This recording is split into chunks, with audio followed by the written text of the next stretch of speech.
আসসালামু আলাইকুম প্রিয় ভিউয়ার্স, আজকে আমরা হাঁসের ঘর সম্পর্কে আলোচনা করব।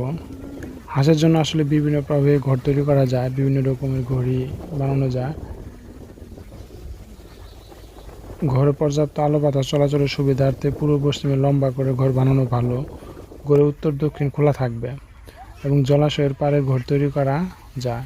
জলাশয়ের ভিতরে পিলারের উপর অথবা তেলের ড্রামে ভাসমান ঘর তৈরি করাও যায়। ঘরের মেঝে কীরকম করে তৈরি করবে? ব্রুডিং সময় বাচ্চা প্রতি হাফ বর্গফুট স্থান প্রয়োজন এবং বাড়ন্ত বয়সে বাচ্চা প্রতি 1 বর্গফুট এবং 10 সপ্তাহ বয়স ডিম থেকে ডিম পাড়ার পূর্ব পর্যন্ত আড়াই বর্গফুট হলেই ভালো হয়। ডিম পাড়া শুরু করলে হাঁস প্রতি 3 বর্গফুট জায়গার প্রয়োজন। সেই অনুযায়ী আপনারা বর্গফুট হিসাবে মাপ করে কতগুলো হাঁস পালন করবেন সেই অনুযায়ী ঘরের মেঝে তৈরি করতে পারবেন বা তৈরি করা যায়।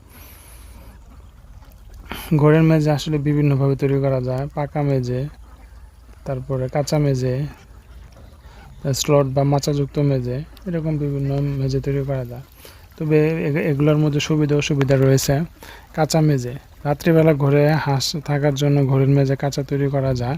কাঁচা মেঝে দোআঁশ মিশ্রিত বালু মাটি দ্বারা তৈরি করতে হয়। কাঁচা মেঝেতে বাচ্চা বা হাঁস পালন করার সময় খাদ্য পানি দিলে ঘর কর্দমাক্ত এবং দুর্গন্ধ যুক্ত হয়ে যায়। কাঁচা মেঝে পরিষ্কার ও জীবাণুমুক্ত করতে সমস্যা হয়।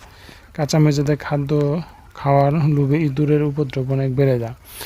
তাই পাকা মেঝে, ঘরের মেঝে পাকা হলে ইঁদুরের উপদ্রব কমে, ঘর পরিষ্কার ও জীবাণুমুক্ত করতে সুবিধা হয়।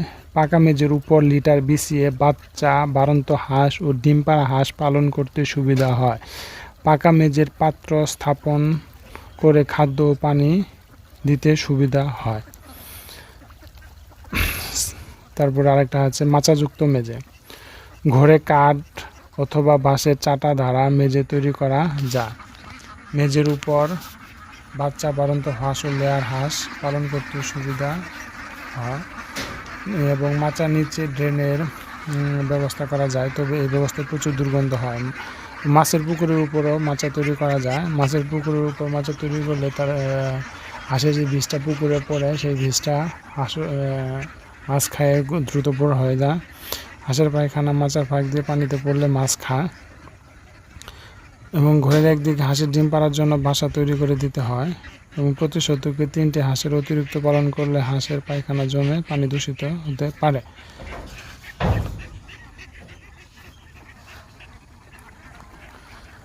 ঘরের ছাউনি আমরা কিভাবে দিব? ঘরের ছাউনি, হাঁসের ঘরে বিভিন্ন প্রকার চালা বা ছাউনি ব্যবহার করা যায়। বাণিজ্যিক খামারে হাঁসের ঘরে স্থায়িত্বের জন্য চাল তৈরি করতে ঢিউটিন অথবা সিট ব্যবহার করা যায়। পানির মধ্যে আরসিসি পিলার ব্যবহার করে উপরিভাগে ঢিউটিনের চালা তৈরি করা যায়।